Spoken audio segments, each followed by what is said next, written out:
What are the best strategies for VAE hyperparameter tuning? Imagine trying to get a machine to learn how to generate images or data that look real. Variational autoencoders are powerful tools for this, but tuning them right is key. If you want your VAE to produce better results, understanding how to adjust its hyperparameters is essential. Let's walk through the best ways to do this.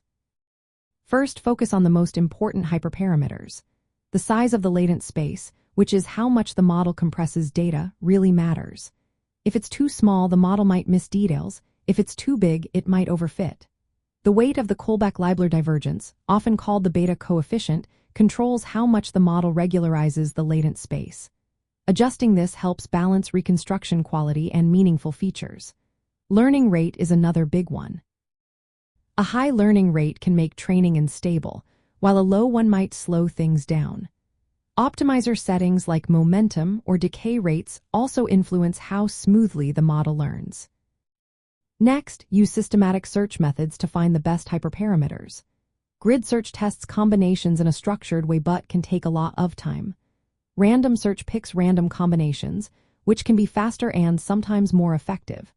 Bayesian optimization is a smarter approach. It builds a model of how hyperparameters affect performance and suggests the most promising options. This reduces the number of training runs needed, saving time and resources. Derivative-free methods like the Nelder-Mead algorithm can also be useful when the objective function is a black box, meaning you can't easily compute gradients. Meta-learning is another approach. It uses past experience from similar tasks to recommend good hyperparameters. This can speed up tuning because it learns from previous models rather than starting from scratch each time.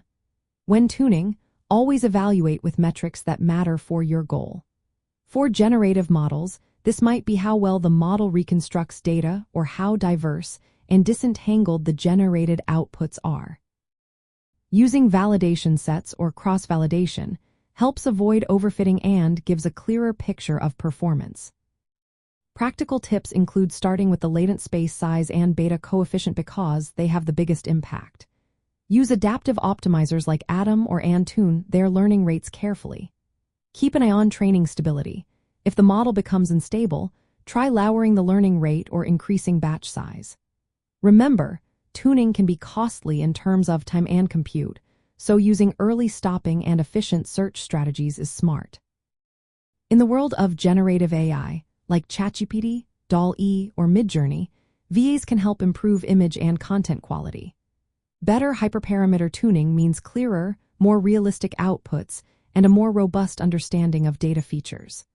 But it's also important to be aware of ethical issues. Overfitting on biased data can lead to unfair or harmful outputs, so always monitor your models for bias and fairness. In the end, the best way to tune a variational autoencoder is to focus on key hyperparameters, use intelligent search methods, and evaluate based on what really matters for your project.